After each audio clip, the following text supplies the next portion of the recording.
আজ তৈরি করব স্প্যানিশ অমলেট বা ভেজিটেবিল অমলেটও বলতে পারেন। দেখতে যেমন আকর্ষণীয়, খেতেও কিন্তু দারুণ হয়। তার সঙ্গে সঙ্গে ভীষণ স্বাস্থ্যকর একটি ব্রেকফাস্ট। চলুন দেখা যাক কিভাবে তৈরি করছি। ওভেনে একটি কড়াই বসিয়ে দিয়েছি, কড়াই গরম হয়ে গেছে। দিয়ে দিলাম 2 চামচ অলিভ অয়েল। এখানে আপনারা যে কোনো তেল ব্যবহার করতে পারেন।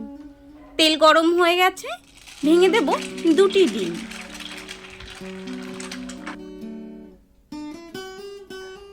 এখানে আপনারা প্রয়োজন অনুযায়ী ডিম কম বেশি করতে পারেন। দিয়ে দেব স্বাদ অনুযায়ী নুন।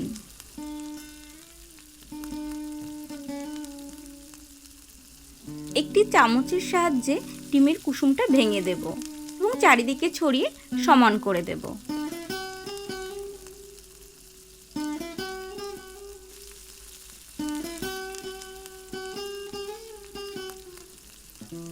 কেটে নিয়েছি কিছু সবজি, মাশরুম, লাল ক্যাপসিকাম, গাজর, ব্রোকলি। এখানে আপনারা টমেটো ইউজ করতে পারেন, টমেটো দিলেও খেতে খুব ভালো লাগে। সেক্ষেত্রে টমেটোর বীজগুলো ফেলে দেবেন। অমলেটের ওপর একে একে সব সবজিগুলো সাজিয়ে দেব।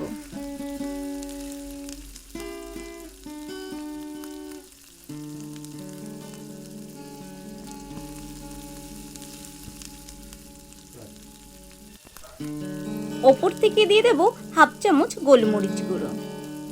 একটু ঝালঝাল হলে খেতে বেশ ভালো লাগে।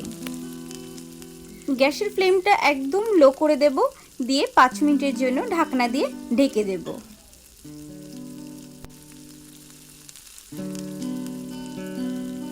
পাঁচ মিনিট পর ঢাকনা খুলে অমলেটটিকে উল্টে দেব। খুব সাবধানে উল্টাতে হবে যাতে ভেঙে না যায়।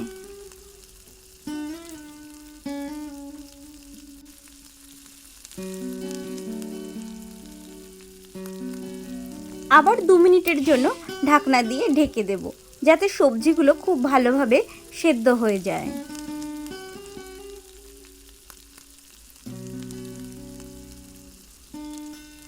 আমাদের স্প্যানিশ অমলেট একদম রেডি।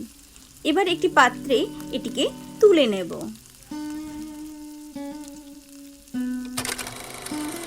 আমাদের স্প্যানিশ অমলেট খাওয়ার জন্য একদম রেডি। আপনারাও বাড়িতে তৈরি করুন, খান। আর আমার রেসিপিটি কেমন লাগলো কমেন্টস করে জানাতে ভুলবেন না। ভালো লাগলে লাইক শেয়ার করবেন। এরকম রেসিপি দেখতে হলে চ্যানেলটিকে অবশ্যই সাবস্ক্রাইব করবেন। অমলেটের সঙ্গে নিয়ে নিয়েছিলাম বিটরুট ডিটক্স ওয়াটার। এই রেসিপিটি দেখতে চাইলে অবশ্যই কমেন্টস করে জানাবেন। Thank you.